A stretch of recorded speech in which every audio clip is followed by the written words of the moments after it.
Hi friends, ఈ week నామినేషన్స్లో ఉన్న కంటెస్టెంట్స్కి official ఓటింగ్కి unofficial ఓటింగ్కి చాలా డిఫరెన్స్ అయితే ఉంది. అఫీషియల్ ఓటింగ్లో నిఖిల్ టాప్ 1 ప్లేస్లో ఉన్నాడు. ఇక అనఫిషియల్ పోల్స్ రిజల్ట్స్ చూసేద్దాం. ఆల్మోస్ట్ అన్ని అనఫిషియల్ పోల్స్లో కూడా గౌతమ్ అయితే టాప్ ఓటింగ్తో నంబర్ 1 ప్లేస్లో అయితే ఉన్నాడు. సెకండ్ ప్లేస్లో అయితే నిఖిల్ ఉన్నాడు.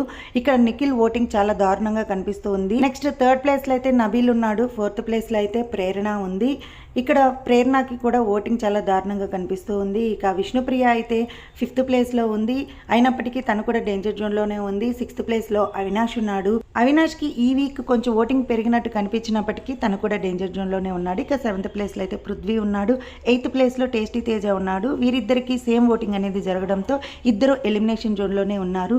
కొన్ని సైడ్స్లో నబీల్ కూడా ఎలిమినేషన్ జోన్లో డేంజర్ జోన్లో కనిపిస్తూ ఉన్నాడు. ఓవరాల్గా చూసుకుంటే పృథ్వీ, అవినాష్, తేజ ఈ ముగ్గురే డేంజర్ జోన్లో ఉన్నారు. సింగిల్ ఎలిమినేషన్ అయినా డబుల్ ఎలిమినేషన్ అయినా ఈ ముగ్గురులోనే జరిగే ఛాన్సెస్ ఎక్కువగా ఉన్నాయి. సో టికెట్ టు ఫినాలే రేస్లో ఫస్ట్ కంటెండర్ రోహిణి అయితే ఫస్ట్ టాస్క్ నుంచి ఎలిమినేట్ అయిపోయింది విష్ణుప్రియ. ఇక ఈ రోజు అయితే మానస్, ప్రియాంక సింగ్ వీరిద్దరూ వచ్చి టాస్క్ పెట్టనున్నారు. ఈ రోజు సెకండ్ కంటెండర్ అయ్యేది ఎవరు, టాస్క్ నుంచి ఎలిమినేట్ అయ్యేది ఎవరో తెలుసుకోవాలంటే మన ఛానల్ని సబ్స్క్రైబ్ చేసుకొని ఫాలో అవుతూ ఉండండి. వీడియో నచ్చినట్లయితే ఒక లైక్ ఇవ్వండి.